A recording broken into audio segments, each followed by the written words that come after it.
Plus small sphere of charge density minus rho, ये minus rho का, और ये क्या है, ये प्लस रो का। कि अगर दोनों को सुपर इम्पोज करेंगे, ये इसके ऊपर ला के ऐड करेंगे तो यहाँ जगह खाली हो जाएगी, क्योंकि यहाँ पे उतना प्लस क्यू है, यहाँ पे इतना माइनस क्यू है, दोनों एक दूसरे को न्यूट्रलाइज कर लेंगे और यहाँ कैविटी क्रिएट हो जाएगी। तो अब उसमें जो इसके वजह से है, सेंटर है O और ये पॉइंट है P, तो इसके वजह से यहाँ पे इलेक्ट्रिक फील्ड हो जाएगा, इलेक्ट्रिक फील्ड P पॉइंट कुछ होगा, क्योंकि सॉलिड स्फीयर चार्ज स्फीयर के अंदर का पॉइंट है ये। और सिमिलरली इसका जो O डैश होगा, इस O डैश से भी P यहाँ पे है, तो यहाँ पे ऐसे इलेक्ट्रिक फील्ड होगी। मतलब हम अलग अलग थोड़ा सा करके दिखा देते हैं क्लैरिटी के लिए, कि ये O है और ये पॉइंट है P और इधर कहीं O डैश है। O डैश इस कैविटी का सेंटर है, तो यहाँ से ऐसे और यहाँ से ऐसे, ये हो जाएगा। तो जो इलेक्ट्रिक फील्ड था, this electric field is equal to rho R by 3 epsilon naught. तो यहाँ पे जो P पॉइंट पे इलेक्ट्रिक फील्ड होगी, that is equal to electric field due to 1 plus electric field due to 2। 1 2 क्या है भाई, ये 1 है और ये जो है 2 है। कि ये हमारा केस, इसको हम सुपर पोजिशन मान सकते हैं कि दो स्फीयर का, सॉलिड स्फीयर का सुपर पोजिशन है। तो net electric field is equal to E1 plus E2। यहाँ पे E1 लिख लेंगे, रो लिख लेंगे, आर पोजिशन वेक्टर है, कहाँ से, O से P के तरफ, तो EOP लिख लेंगे divided by 3 epsilon naught. What is E2? E2 is equal to minus of rho O dash P, O dash P vector divided by 3 epsilon naught. तो यहाँ से rho divided by 3 epsilon naught common होगा, OP vector minus O dash P vector, OP vector minus O dash P vector. तो minus का मतलब क्या हुआ, कि ये जो है, ये क्या हुआ, O डैश P वेक्टर। तो minus O dash P vector क्या हो जाएगा, इसको ऐसे मान सकते हैं कि ये प्लस है, माइनस माइनस मतलब ये रिवर्स हो जाएगा, तो ऐसे हो जाएगा, ये हो जाएगा O dash P vector, OP vector, और ये हो जाएगा रिवर्स माइनस क्या हो जाएगा, PO वेक्टर, ऐसे वेक्टर रिवर्स हो जाएगा। तो दो वेक्टर हमें ऐड करना है, ये क्या है, ट्राइंगल लॉ, तो ये क्या हो जाएगा, OO डैश, तो OO डैश वेक्टर हो जाएगा, ये फॉर्मूला हो जाएगा rho by 3 epsilon naught OO dash vector. OO dash vector क्या है, distance between centre and centre of cavity and centre of solid, यही है। क्या ये P के लोकेशन के ऊपर डिपेंडेंट है? नहीं। O और O डैश की डिस्टेंस अगर 10 सेंटीमीटर है, तो हर पॉइंट P पे फाइंड करें, Q पे फाइंड करें, R पे फाइंड करें, सब जगह सेम है, सेम सेम इलेक्ट्रिक फील्ड का फॉर्मूला आएगा, rho by 3 epsilon naught O dash. तो ये अगर सेम फॉर्मूला आएगा, मतलब ये टोटल इलेक्ट्रिक फील्ड कैविटी के अंदर क्या है, यूनिफॉर्म है, यूनिफॉर्म है। तो तुम ये पॉइंट याद रख लोगे कि कैविटी के अंदर हमेशा इलेक्ट्रिक फील्ड क्या रहती है, यूनिफॉर्म रहती है, ये पॉइंट। और किस डायरेक्शन में होगी, O डैश के लॉन्ग होगी, ये ऐसे ऐसे ऐसे ऐसे ऐसे ऐसे हो जाएगी। ये जो इलेक्ट्रिक फील्ड को डिनोट करने के लिए, अच्छा ये बात समझ में आई भाई, देख लो, किसी को कोई डाउट? कैविटी के अंदर electric field uniform, uniform direction, formula इसका rho O dash by 3 epsilon naught, rho O dash by 3 epsilon naught. Electric field due to charge surface बता सकता है कोई? What is the electric field due to charge surface, infinite charge surface?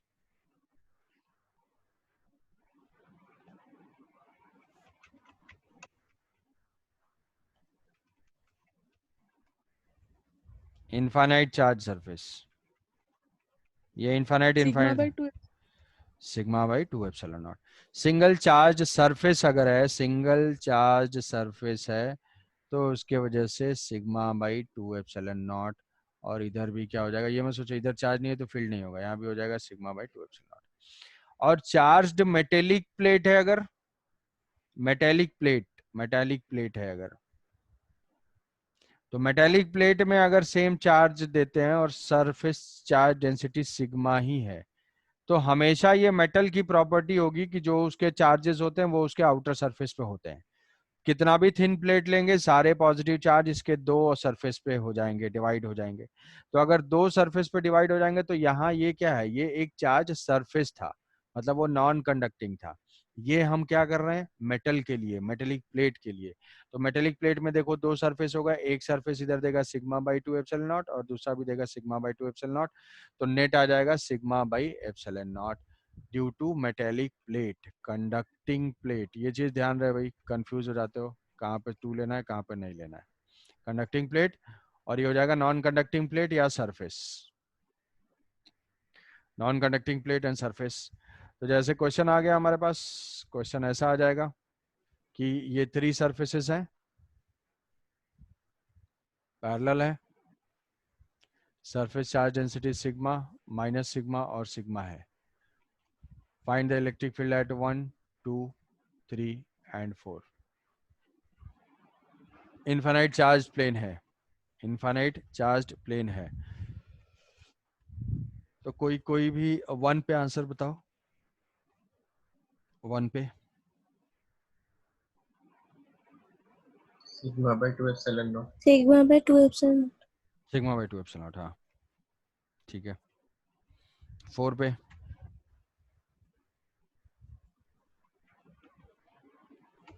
Same sir. 4 same. पे भी same, क्या 3 पे भी same आ रहा है?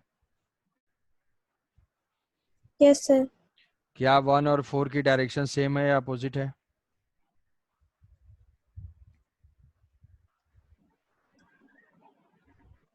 सेम है। 1 और 4 की डायरेक्शन अपोजिट है। वन कहाँ पे से अगर सर? वन पे देखेंगे तो वन पे sigma by two epsilon naught, ये नेगेटिव टूवर्ड्स होता है, नेगेटिव मतलब टूवर्ड्स चार्ज की तरफ, तो ये नेगेटिव इधर और ये प्लस का इधर। तो ये जो है एक कैंसिल आउट हो जाएगा, एक बचेगा, sigma by two epsilon not direction हो जाएगी इधर। 4 पे क्या होगा, 4 पे ये इधर देगा, दूसरा वाला भी इधर देगा, ये नेगेटिव वाला इधर देगा, ये दोनों कैंसिल आउट हो जाएंगे, ये आ जाएगा। मैग्नीट्यूड तो सेम है, डायरेक्शन इधर हो जाएगी, ठीक है। 3 पे ये प्लस इधर, ये माइनस इधर और ये प्लस इधर, ये प्लस यहाँ पे, ये माइनस इधर और ये प्लस भी इधर। तो यहाँ पे भी हो जाएगा sigma by two epsilon not, direction ऐसे। 2 में 2 में सिग्मा ये इधर देगा, ये सिग्मा इधर देगा, ये इधर, कितना हो जाएगा sigma by two epsilon not, direction हो जाएगी इधर, ठीक है। डायरेक्शन देख पा रहे हो? तो ऑप्शंस ऐसे दिए हुए रहेंगे, तो अकॉर्डिंगली हम फाइंड कर लेंगे। अब इस इलेक्ट्रिक फील्ड को हम ग्राफिकली रिप्रेजेंट करते हैं, विजुअल टूल, जिसको हम बोलते हैं electric lines of force. Electric lines of force की कोई भी इंपॉर्टेंट 3 प्रॉपर्टी बता दो जल्दी से, any 3 property. They do not intersect. Do not intersect तो खानदानी प्रॉपर्टी है, चाहे वो इलेक्ट्रिक की हो, चाहे मैग्नेटिक फील्ड लाइंस की हो, चाहे स्ट्रीम लाइंस की हो। कोई भी फिजिक्स में जो लाइंस हैं वो एक दूसरे को कट नहीं करती हैं। कोई भी lines, electric field lines, magnetic field lines, stream lines, do not intersect. और कोई एक दो और? So number of lines are directly proportional to the magnitude of charge. Number of lines directly proportional to magnitude of charge, ठीक है। तो electric lines of fire, क्या इनका कोई रियल एग्जिस्टेंस है? नहीं, ये जो है हाइपोथेटिकल है, हाइपोथेटिकल। हाइपोथेटिकल है तो ये मतलब फील्ड को विजुअलाइज करने के लिए यूज होते हैं। हमने सोचा ये भगवान ने नहीं बनाया इलेक्ट्रिक लाइंस ऑफ फोर्स, हमने अपने कन्वीनियंस के लिए बनाया। तो ये लाइंस का जो टेंजेंट, किसी भी पॉइंट पे हम टेंजेंट ड्रॉ करते हैं तो वो क्या देता है? Direction of net electric field, direction of net electric field. जैसे ये लाइन है अगर, तो यहाँ टेंजेंट ड्रॉ करेंगे तो ये दे देगा नेट इलेक्ट्रिक फील्ड की डायरेक्शन। अब नेट इलेक्ट्रिक फील्ड टेंजेंट तो दो डायरेक्शन में पॉसिबल है, इधर भी पॉसिबल है, इधर भी पॉसिबल है। तो किस डायरेक्शन में? इलेक्ट्रिक फील्ड लाइन के डायरेक्शन में जो टेंजेंट होगा वही इलेक्ट्रिक फील्ड देगा, ये नहीं देगा। मतलब इलेक्ट्रिक फील्ड लाइन की डायरेक्शन होती है, क्या डायरेक्शन होती है? It originates from positive and terminates on Negative. Negative, terminates on negative.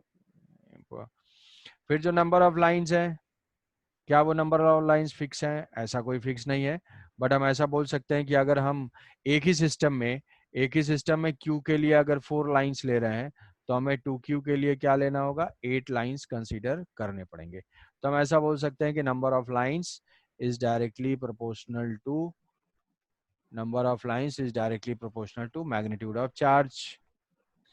अब ठीक है, ये तो डायरेक्टली प्रोपोर्शनल है, हो गई, ये सब हो गया, नंबर ऑफ लाइंस भी हो गई। अब इनकी जो डेंसिटी होती है, closer the field lines stronger the electric field, closer the field lines stronger the electric field. तो यहाँ पे मान लो ये पॉइंट अब मार्क कर देते हैं, ये 1 है, ये 2 है। तो 1 और 2 में, 1 और 2 में कहाँ पे इलेक्ट्रिक फील्ड ज्यादा होगी? 1. 1. 1 पे। क्लोजनेस, जहाँ पे क्लोजनेस ज्यादा है वहां पे इलेक्ट्रिक फील्ड ज्यादा है, E1 ग्रेटर देन E2। अब इसके बाद एक और प्रॉपर्टी है कि जो इलेक्ट्रिक फील्ड लाइंस हैं, this electric lines of force are perpendicular to surface of conductor and absent inside conductor. क्योंकि कोई भी कंडक्टर होता है, उस कंडक्टर के अंदर हमेशा इलेक्ट्रिक फील्ड 0 होगा। क्यों? क्योंकि उसके पास लार्ज नंबर ऑफ इलेक्ट्रॉन्स होते हैं। तो जैसे मान लो कि हमने ये कोई कंडक्टर ड्रॉ किया हुआ है, ये कोई कंडक्टर ऐसे है और ऐसे एक इलेक्ट्रिक फील्ड है। इस इलेक्ट्रिक फील्ड में हमने क्या किया कि एक कंडक्टर ऐसे प्लेस कर दिया। तो कुछ टाइम के बाद, कुछ टाइम मतलब 1-2 घंटा नहीं लगेगा, with in micro second, nano second, ये लाइन्स एग्जैक्टली जो है ये वही कंडक्टर है, दोबारा इसको रिड्रॉ नहीं किया जा सकता। तो ये वही कंडक्टर है, लाइंस मॉडिफाई हो जाएंगी। कैसे?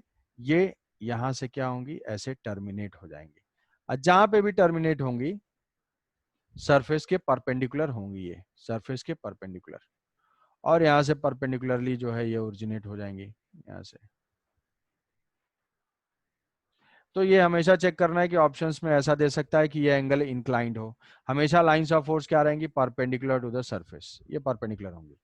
फील्ड लाइंस में कभी भी शार्प बेंडिंग नहीं होगी, और एब्सेंट होंगी कंडक्टर के अंदर, क्योंकि जहां इलेक्ट्रिक फील्ड नहीं वहां लाइन नहीं, ये है। और अगर ऐसा बोल दूं मैं कि इसमें से तुम्हें ये बताना है कि कौन सा यूनिफॉर्म इलेक्ट्रिक फील्ड को रिप्रेजेंट कर रहा है, 2 ऑप्शन है, ये 2 फील्ड लाइंस में ड्रॉ कर रहा हूं, इसमें से कौन सा यूनिफॉर्म इलेक्ट्रिक फील्ड को रिप्रेजेंट कर रहा है?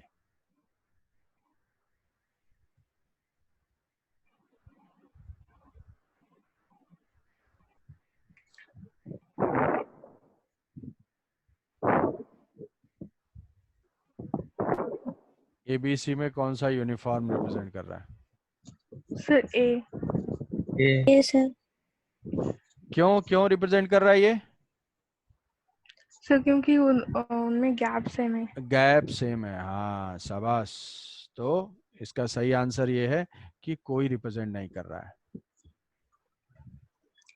यूनिफॉर्म का मतलब जानते हो कि फील्ड वेक्टर सेम होना चाहिए। यूनिफॉर्म मतलब electric field same, electric field same मतलब ये वेक्टर क्वांटिटी, उसका मैग्नीट्यूड भी सेम होना चाहिए और डायरेक्शन भी सेम होनी चाहिए। क्या यहाँ पे डायरेक्शन सेम है? टेंजेंट में होती है ना डायरेक्शन, तो यहाँ मैग्नीट्यूड सेम है लेकिन डायरेक्शन डिफरेंट है हर पॉइंट पे। तो ये भी क्या है, यूनिफॉर्म फील्ड का रिप्रेजेंटेशन सिर्फ ऐसे ही होगा जैसा तुम सोचते हो। बेंडिंग हो गई तो डायरेक्शन चेंज हो जाएगा, ठीक है? आई बात समझ में? तो इसमें से कोई भी यूनिफॉर्म को रिप्रेजेंट नहीं कर रहा है। अच्छा, मान लो कि एक पॉजिटिव चार्ज एक कंडक्टिंग प्लेट के सामने रखा हुआ है, तो किस टाइप का फील्ड लाइंस होंगी? पॉजिटिव चार्ज अगर कंडक्टिंग प्लेट के सामने है तो फील्ड लाइंस किस टाइप की होंगी?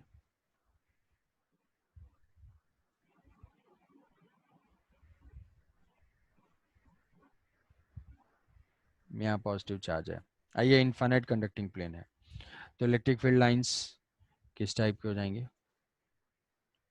कैसे ड्रॉ करना चाहिए? इसके सामने कुछ नेगेटिव चार्ज आएगा, कंडक्टिंग प्लेट है तो कुछ तो इंडक्शन होगा, और ये जो है यूनिफॉर्म नेट चार्ज 0 है तो इधर कुछ पॉजिटिव चार्ज आ जाएगा। तो ये मान लो पॉजिटिव चार्ज है तो यहाँ से लाइन से स्टार्ट होंगी और इस मेटल पे कैसे टर्मिनेट होंगी? परपेंडिकुलर। परपेंडिकुलर परपेंडिकुलर ये टर्मिनेट हो जाएंगे, और इधर क्या हो जाएंगे, ये पॉजिटिव से फिर से ऐसे। ये नॉन यूनिफॉर्म टाइप का है, लाइंस में अगर बेंडिंग होगी हमेशा तो वो क्या हो जाएगा, नॉन यूनिफॉर्म टाइप का हो जाएगा। ठीक है, तो ये लाइंस ऑफ फोर्स की प्रॉपर्टी है। बाकी पॉइंट चार्ज वगैरह के लिए ड्रॉ कर लोगे, पॉइंट चार्ज की वजह से कैसा होता है, पॉइंट चार्ज की वजह से कैसा होता है, तो ये हो जाएगा, ये समझ पाए।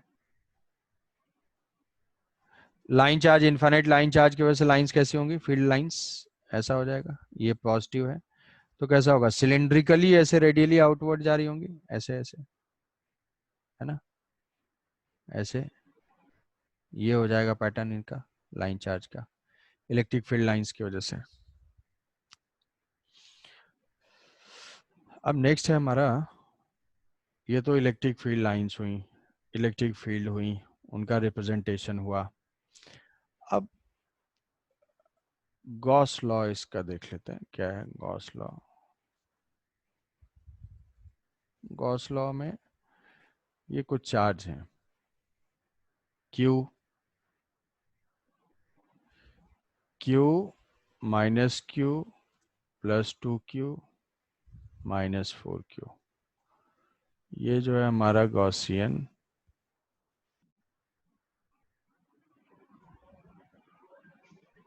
सरफेस है,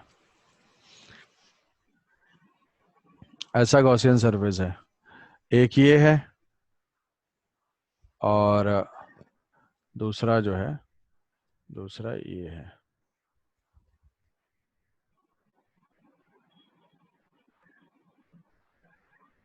तो गॉस लॉ का स्टेटमेंट जानते होगे कि total electric flux over a Gaussian surface is equal to Q enclosed by epsilon naught.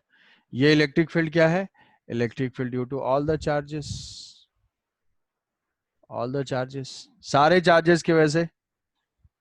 ये क्या, net flux over a Gaussian surface, total flux over a Gaussian surface हो जाएगा क्यू बाई एप्सिलॉन नॉट, जितना charge enclose होगा। तो ये Gaussian surface मान लो 1 है और ये गॉसियन सरफेस मान लो 2 है, तो बताओ flux through surface 1 through surface 2 क्या होगा।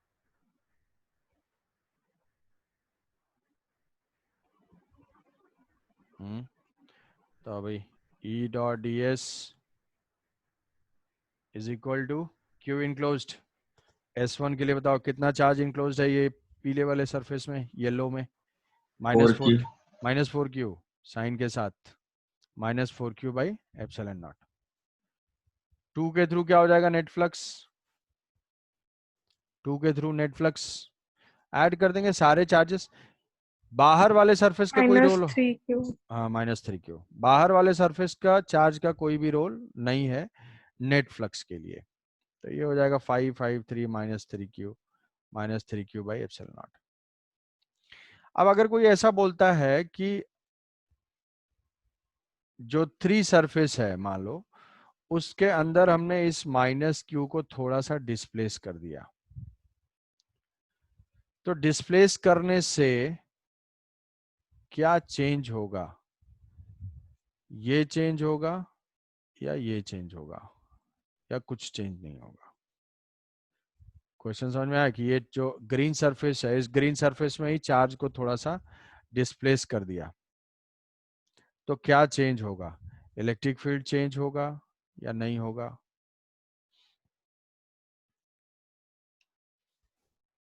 बताओ, चार्ज मूव करेंगे तो क्या टोटल, इलेक्ट्रिक चार्ज को अगर हम मूव करते हैं तो क्या टोटल फ्लक्स चेंज होगा, ये तो नो चेंज। क्यों कोई चेंज नहीं हुआ, क्योंकि अभी भी तो सरफेस के अंदर ही है, बट ये चेंज हो जाएगा। ये क्या है, electric field due to all the charges. अगर चार्ज इधर क्लोज हो गया तो इस पॉइंट पे फील्ड पहले से इंक्रीज हो जाएगा, इस पॉइंट पे फील्ड पहले से डिक्रीज कर जाएगी। तो यहाँ पे फील्ड इंक्रीज कर जाएगा तो इस साइड से फ्लक्स हमें ज्यादा मिलेगा, इस साइड से फ्लक्स कम मिलेगा, बट टोटल रहेगा सेम। इसको ऐसे समझ सकते हो, मान लो पहले 5 यहाँ से मिल रहा था, बाद में 5 मिल रहा था, अगर ये चार्ज मूव किया तो यहाँ से 5 से घट के जो है ये मान लिया 3 हो गया होगा, तो यहाँ जो 5 से बढ़ के हो गया होगा 7। नेट हमेशा रहेगा 10, बट कहीं से कम मिल जाएगा, कहीं से ज्यादा मिल जाएगा, तो वो कहीं से फील्ड चेंज होने की वजह से हुई। आई बात समझ में। तो गॉस लॉ का तो ये है, अब गॉस लॉ का एप्लीकेशन है फ्लक्स फाइंड करने के लिए हम लोग करते हैं। तो फ्लक्स फाइंड करने के लिए एक बहुत बेकार क्वेश्चन दूंगा, जो उसका आंसर तुम्हें बिल्कुल रटा हुआ होगा, धुआंधार। उसका आंसर बता ही देना है कि अगर पॉइंट चार्ज लोकेटेड है कॉर्नर पे, तो what is the total flux. एक ये क्यूब है और इस क्यूब के कॉर्नर पे चार्ज लोकेटेड है point Q point charge Q. तो what is the total flux through this cubical surface. Q/8 Q by 8 epsilon naught. क्या ये सब लोग समझ पा रहे हैं कि अगर कॉर्नर वाला जो होगा उसका कंट्रीब्यूशन कितना होता है, Q/8। अगर वही चार्ज फेस एज पे लोकेटेड है, एज के सेंटर पे, ये जो चार्ज है ये एज के सेंटर पे लोकेटेड है, क्या होगा टोटल फ्लक्स। यहाँ पे लोकेटेड है। Q/4 epsilon naught. हाँ, एक एक क्यूब को, एक एज जो है वो 4 क्यूब्स के साथ लोकेटेड होगा, शेयर्ड होगा। तो एक क्यूब को Q/4 एप्सिलॉन नॉट हमें मिलेगा। और यही फेस सेंटर पे अगर हो, Q by face 2 epsilon. Face centre पे होगा तो हर फेस से जो है, हर चार्ज 2 फेस से शेयर्ड होगा। तो इसके पास हम बोल सकते हैं Q/2 एप्सिलॉन नॉट। और बॉडी सेंटर में तो कोई भी बता देगा कि अगर बॉडी सेंटर पे है तो पूरा चार्ज तो इनसाइड ही है, तो ये क्या हो जाएगा Q/एप्सिलॉन नॉट। ठीक है। तो एज का कंट्रीब्यूशन, कॉर्नर का कंट्रीब्यूशन Q/8, एज का कंट्रीब्यूशन Q/4, फेस का कंट्रीब्यूशन Q/2 और बॉडी का contribution Q by total Q। तो अगर मान लो ऐसा बोला जाए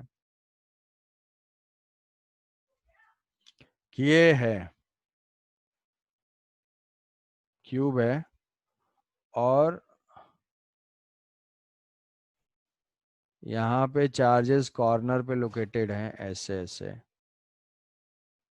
एक इस कॉर्नर पे 2Q, 4Q, 6Q और Q'।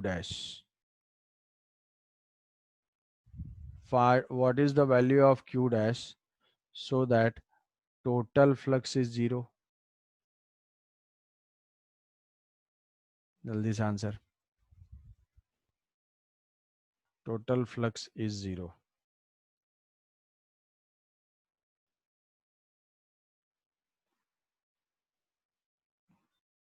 क्या Q1 की वैल्यू हम कंसिडर करें। क्वेश्चन गायब हो गया।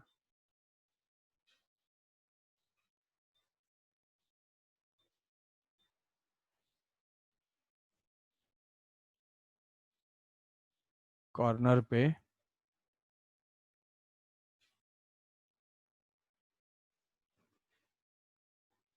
पे लोकेटेड है ये 2Q, 4Q, 6Q और यहाँ पे Q1। तो Q1 की क्या वैल्यू हो सो दैट की टोटल फ्लक्स 0 रहे। सारे कॉर्नर पे हैं, कॉर्नर वाले का कंट्रीब्यूशन कितना होता है Q/8। कॉर्नर का कंट्रीब्यूशन -2Q। हर का कंट्रीब्यूशन -Q। देखो टोटल फ्लक्स 0 का मतलब क्या होना चाहिए, Q इनक्लोज्ड भी 0 है।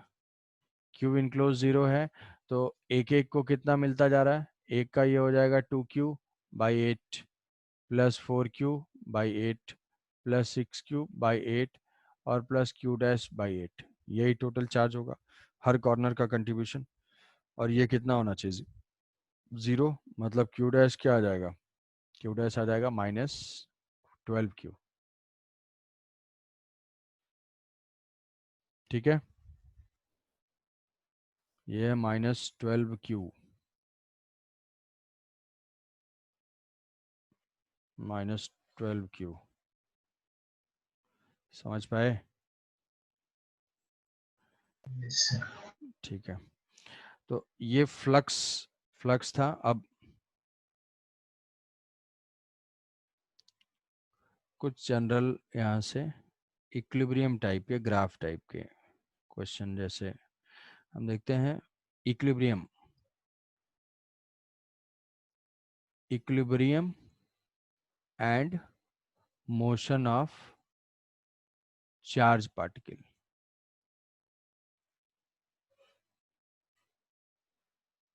मान लो सिंपल इक्विलिब्रियम टाइप का ऐसे दिया जाए कि कोई एक पार्टिकल यहाँ से सस्पेंडेड है, मास m चार्ज q, और यहाँ से एक इलेक्ट्रिक फील्ड हमने अप्लाई किया है और ये इक्विलिब्रियम में है। तो what is the angle subtended, angle subtended by the thread? तो इसको हम फाइंड कर सकते हैं। कैसे? थोड़ा सा लिखना पड़ेगा कि अगर ये इक्विलिब्रियम में है तो क्या होगा, इसके ऊपर फोर्स एक्ट करेगा किसी भी चार्ज के ऊपर, तो ये क्या होगा, ये धीरे धीरे धीरे धीरे ऐसे डिस्प्लेस हो जाएगा, ऐसा डिस्प्लेस होकर किसी पोजीशन पे आएगा, ये हो जाएगा थीटा। तो ये कितना हो जाएगा क्यू ई, और यहाँ से क्या हो जाएगा एम जी, और यहाँ से हो जाएगा टेंशन टी। तो क्या हो जाएगा, tan थीटा यहाँ से लिख पाओगे, tan थीटा हम लिख लेंगे, tan theta is equal to F E by M G था, तो वैसे ही लिख लेंगे, T cos theta is equal to M G, T sine theta is equal to Q E. तो यहाँ से क्या हो जाएगा, दोनों को डिवाइड कर देते हैं, तो हमारा इक्वेशन आ जाएगा tan theta is equal to Q E by M G. Electric field कुछ भी अप्लाइड है तो यहाँ से हमने थीटा फाइंड कर लिया। तो जैसे थ्रेड रेड का कुछ इक्विलिब्रियम है तो बता पाएंगे? किसी तरह कोई डाउट इसमें? कुछ नहीं है, फोर्सेस को बैलेंस कर लेना है। अब मान लो ऐसा दिया हुआ है कि हमें ऐसे Q और 4Q है, यहाँ से मान लिया ये Q और Q है, ठीक है, और यहाँ पे एक माइनस Q है। इस माइनस Q को अगर हम थोड़ा सा, ये जो ये क्या है, जस्ट मिडिल में है, ये मान लिया A डिस्टेंस है, A डिस्टेंस है। तो हमें क्या करना है कि ये बताना है कि ये जो एक यहाँ पे पॉजिटिव चार्ज हम प्लेस करते हैं, यहाँ पे पॉजिटिव चार्ज अगर हम प्लेस करते हैं, नेगेटिव चार्ज प्लेस करते हैं माइनस Q, तो इसके ऊपर नेट फोर्स कितना होगा माइनस Q के ऊपर, बताओ? हम्म, क्या क्या होगा भाई, माइनस Q के ऊपर नेट फोर्स, चार्ज का मैग्नीट्यूड सेम है, ये अपनी तरफ अट्रैक्ट करेगा, ये अपनी तरफ अट्रैक्ट करेगा, नेट फोर्स हो जाएगा 0। तो नेट फोर्स तो है 0। तो ये पोजीशन कौन सी है, इक्विलिब्रियम। अगर ये इक्विलिब्रियम है तो ये स्टेबल है या अनस्टेबल,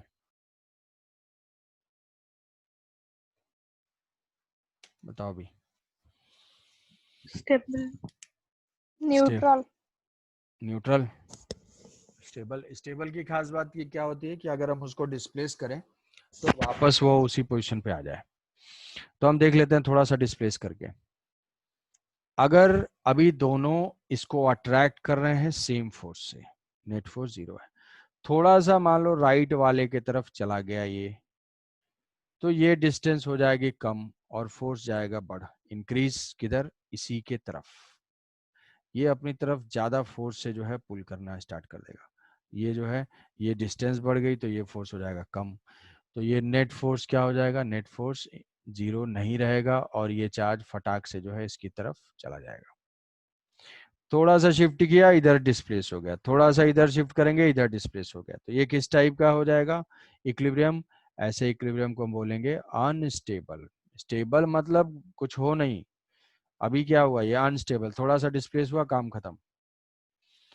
अब इसी को दूसरे तरीके से हम देख सकते हैं, डिस्प्लेसमेंट अलग डायरेक्शन में। सोचो सोचो थोड़ा सा, बस सोचने के लिए है, कैलकुलेशन कुछ भी नहीं है। तो ऐसे क्वेश्चन आ सकते हैं, मान लो हम इस माइनस क्यू को ऐसे डिस्प्लेस करते हैं,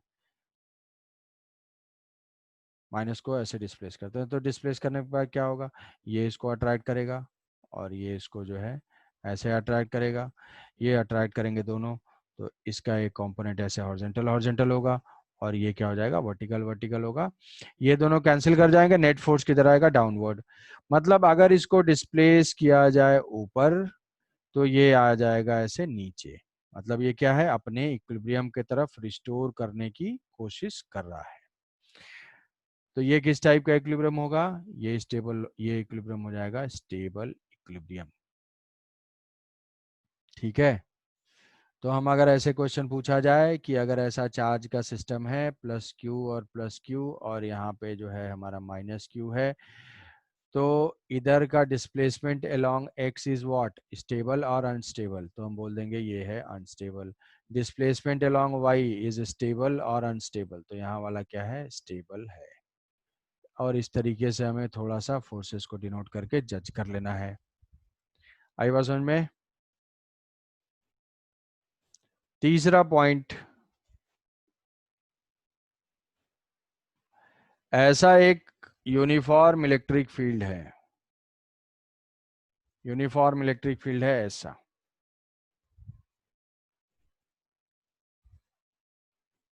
यहां से दो पार्टिकल फेंके गए, एक पार्टिकल ऐसे गया, दूसरा पार्टिकल ऐसे गया, इसमें से एक जो है इलेक्ट्रॉन है, दूसरा प्रोटॉन है। तो बता सकते हो कौन सा इलेक्ट्रॉन है और कौन सा प्रोटॉन है?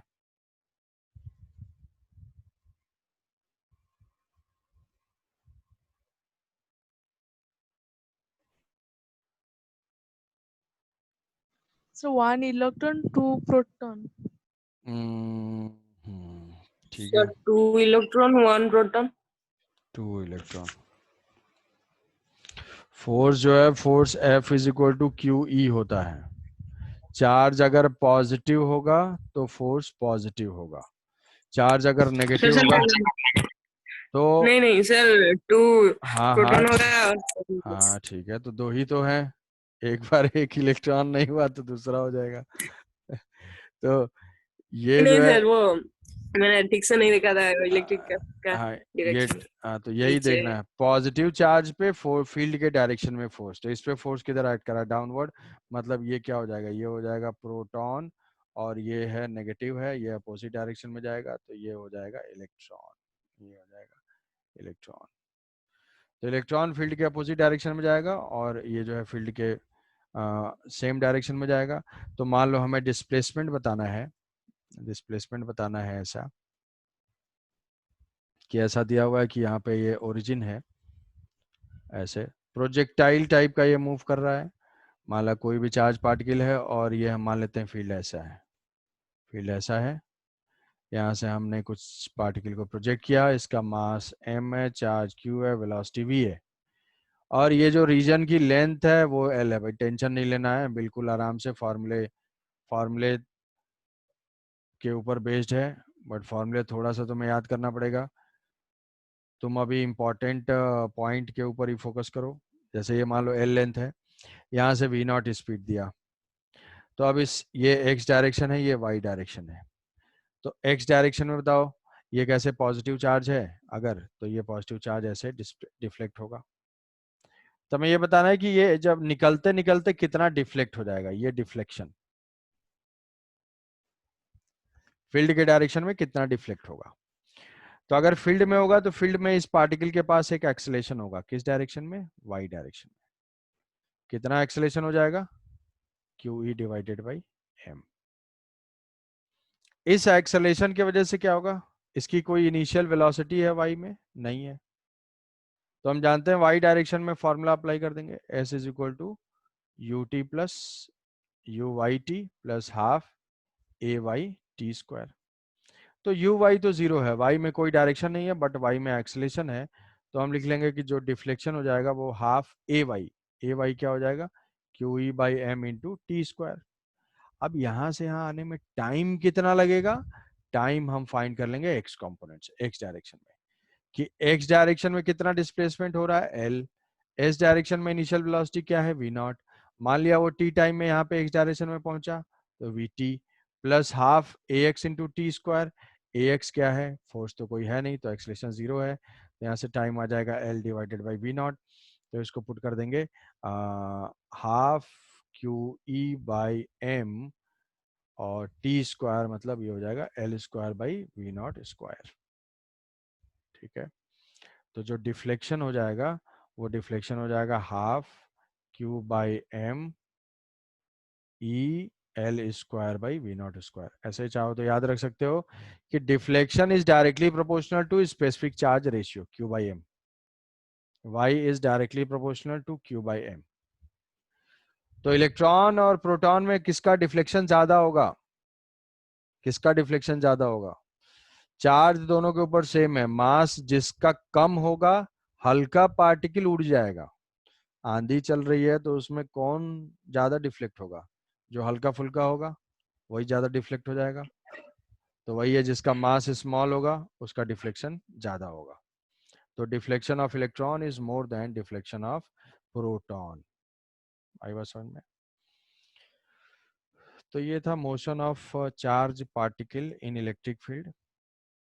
तो असाइनमेंट्स जो है अटेम्प्ट कर लोगे। असाइनमेंट तो अभी आया नहीं है। गॉस लॉ के ऊपर, ये फील्ड के ऊपर, ये सारा जो है फोर्स सोर्स के ऊपर होगा, वही सारे जो इलेक्ट्रिक फील्ड में कॉन्सेप्ट है उतना। तो टोटल जो है हमने देखा फोर्स का जो है स्केलर है, और